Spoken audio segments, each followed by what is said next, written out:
so like. I've been sitting here staring at my screen, thinking about the absolute mess going on in Port Charles right now. And man, if you aren't keeping an eye on Lucas Jones, you're missing the whole damn boat. Seriously. We need to talk about Pascal. That guy, total snake in the grass. A real piece of work, honestly. He's out for blood, Lucas's blood, specifically, and it's all tied back to Marco's dirt nap. But here's the kicker, and I'm going to be real with you.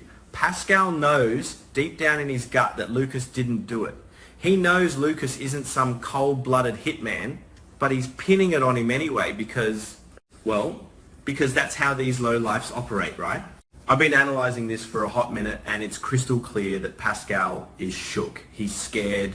He's terrified that Lucas is going to start digging around and find out what really happened to Marco. It's a total cover your own six situation. We all know Cullum is the one who actually pulled the trigger or, well, beat him to death, whatever. But let's be for real.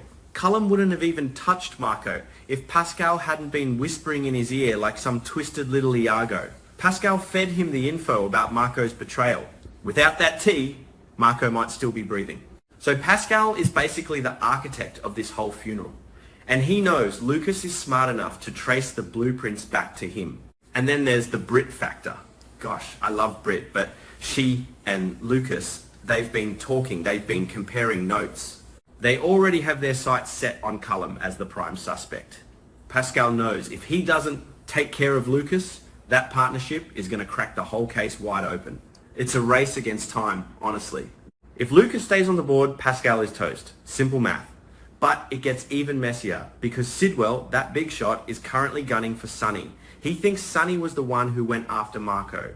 And Pascal, he loves that. He wants Sidwell to keep chasing his tail and blaming Sonny because it keeps the heat off the real culprits. But Lucas, man, Lucas is the wild card. He's the one who could actually sit Sidwell down and say, hey, look at the facts, man. It wasn't Sonny. Pascal can't let that happen. He needs Sonny to be the fall guy so he can keep doing his shady business in the shadows. It's crazy, right? Lucas is supposed to be the good guy, the doctor, the one with the clean hands. But what happens when you push a good man into a corner? That's where things get juicy. I've been thinking about this specific scenario where Pascal finally makes his move. He lunges at Lucas, thinking he's an easy target, a softie. But nope, Lucas is ready. I can see it now. Lucas has a syringe tucked away, filled with something nasty, some kind of toxin. And just as Pascal gets close, bam, Lucas sticks him. It's poetic justice, really, using the tools of his trade to take down a monster. But wait, it gets better. This isn't just about killing Pascal. That's too easy. Lucas is playing the long game now. He's got the poison and he's the only one with the antidote. Talk about a power move. He's literally holding Pascal's life in a tiny glass vial. It's exactly the kind of manipulation Cullum is using on Brit right now, and I am here for it. Lucas is turning the tables. He's forcing Pascal to be his puppet. You want to live? You do what I say. Period. End of story. What does Lucas want? He wants the truth. He wants Pascal to flip on Cullum. He wants a full confession about the Marco situation. But he's also looking out for family, or well, for Jason. This is the part that's going to blow your mind. Lucas is going to force Pascal to prove that when Jason shot Cullum at the docks, it was self-defense. Now the thing is, Lucas wasn't there. He has no clue what happened at the pier. Even Pascal is kind of in the dark about the specifics. But it doesn't matter. Lucas is squeezing him so hard that Pascal is going to have to manufacture the evidence, falsify it, whatever it takes to get Jason off the hook. I mean, can you imagine Cullum's face? He's going to be sitting there wondering why his own right-hand man just threw him under the bus. He's going to be livid, absolutely fuming, but he's going to be trapped. Lucas is going to have him by the throat through Pascal. Cullum's going to have to make that call to his buddies at the WSB and get Jason released, or else the whole house of cards comes crashing down and Cullum is the one doing time. It's such a delicious twist. The good doctor becoming a bit of a villain to save the people he cares about. It's that grey area that makes soap so good, you know? Like, is he still a hero if he's using poison and blackmail? I don't know, but I'm rooting for him anyway. Pascal and Cullum deserve every bit of this. They thought they could just walk all over everyone in Port Charles, but they forgot about Lucas Jones. They forgot that sometimes the quietest people are the ones you should fear the most. And like, honestly, I've been thinking about the whole dynamic with the WSB too. Those guys are always so high and mighty, but they're just as corrupt as everyone else. If Cullum has them in his pocket, then Lucas taking control of that connection is a total game changer. It shifts the entire balance of power. Sonny might get a breather, Jason gets his freedom, and Lucas, well, Lucas becomes the new puppet master. It's wild, totally wild. I'm so ready to see this play out on screen. The tension, the drama, the absolute chaos. It's going to be peak GH. And if you think I'm overthinking this, just wait. Soap writers love this kind of stuff. The saint falling from grace? It's a classic trope for a reason. But Lucas isn't just falling, he's diving in head first with a syringe in one hand and a vial of antidote in the other. He's not playing by the rules anymore, he's playing to win. And Pascal? That poor sucker. He thought he was the predator, but he's just turned into the prey. He's going to be jumping at every shadow, wondering when Lucas is going to pull the plug. It's what he deserves for what he did to Marco, and for trying to frame an innocent man. Justice in Port Charles is never simple, but man, is it entertaining. So yeah, that's my take. Lucas is the man of the hour. Keep your eyes peeled because things are about to get real ugly real fast, and I, for one, am totally down for the ride. It's going to be a total hold my beer moment for the entire town. You can't make this stuff up. Well, they do, but you know what I mean. It's going to be epic. Absolute cinema. I keep wondering about Brit though. Like, how's she going to react when she finds out Lucas is getting his hands dirty? She's no stranger to the dark side, obviously, but seeing Lucas go there, it might change things between them. Or it might make them even stronger. A power couple of a different kind. Two people who have been pushed too far and are finally pushing back. It's a vibe, honestly. A total don't mess with us vibe. And what about Sonny? If he finds out Lucas cleared his name with Sidwell, is he going to feel indebted? Sonny isn't great at being indebted to people. He usually prefers to be the one holding the cards. So that could create another whole layer of conflict. It's like a giant web, and every time someone moves, 3 other people get caught in the strands. Anyway, I'm rambling now, but you get it. This storyline is fire. It's got everything. Revenge, betrayal, secret toxins, blackmail, and a good guy gone rogue. What more could you want? It's the kind of stuff that keeps us coming back day after day, year after year. Port Charles, man, never a dull moment. Seriously. I should probably wrap this up before I start theorizing about the next 10 years of the show, but you know how it is. Once you start digging into these characters, it's hard to stop. They're like family, but like a really messed up, dramatic family that you're glad you don't actually belong to. So, yeah. Lucas Jones, watch out. He's coming for everyone, and he's not taking prisoners. He's taking souls. Or at least, he's taking Pascal's dignity. And honestly, I'm here for every single second of it. Let's go, Lucas.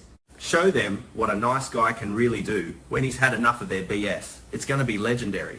Like, just thinking about the scene where he reveals the antidote, the look on Pascal's face, the realization that he's been completely outplayed by a doctor, it's going to be gold. Absolute gold. And then Cullum's downfall, oh man, that's going to be the cherry on top. The whole house of cards just poof, gone. And Lucas will be standing there looking like he just finished a routine checkup while the villains are scrounging for scraps. It's the kind of payoff we've been waiting for. No more being a victim, no more being the nice guy who gets stepped on. It's Lucas's time to shine, even if that shine is a little dark, a little bit twisted. But hey, that's life in Port Charles. You either adapt or you end up like Marco. And Lucas, he's definitely adapting. I'm out, for real this time. Peace out, GH fans. Catch you on the next theory train. It's going to be a wild one. I can feel it in my bones. Wait, one more thing. Do you think Jason will actually be grateful? Or will he be annoyed that Lucas had to fix his mess? Jason is so weird about that stuff. He likes to handle things his own way. But hey, a free pass out of jail is a free pass out of jail, right? Can't really complain about that. Okay, now I'm actually done. Bye, see you in the comments or whatever. Port Charles forever. So, like Lucas, he's basically the new boss in town, and he doesn't even have to carry a gun. Just a needle and a whole lot of brain power. That's the real G move right there. Using your head instead of your fists. Well, he used a needle too, but you know what I mean. It's intellectual warfare, and Lucas is winning. I'm so hyped. This is the best Lucas has been in ages. Give him all the screen time. Give him all the awards. He's killing it. Literally, well, almost. Anyway, see ya. Keep watching, keep theorizing, and keep being awesome. GH4 life. Okay, I'm seriously stopping now. For real. No more. I'm done. Goodbye. Adios. Catch you later. Peace. But seriously, that syringe thing, that was genius. Total genius. Who knew Lucas had that in him? I mean, we knew he was smart, but that's some next level thinking. Turning the tables on a guy like Pascal, that takes guts. Real guts. And Lucas has them in spades. Okay, bye for real now. I promise. No more one more things. I'm out. See ya. Wait, what if? No, I'm stopping right now. Bye. Actually, nope. Done. Peace. But bye. So, yeah, that's the whole tea.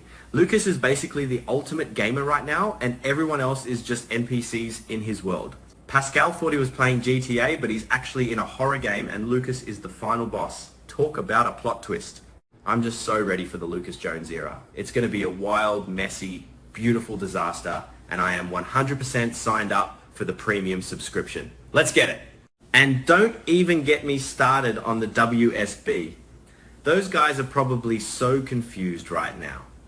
Wait, who is this doctor, and why is he making us release Jason Morgan?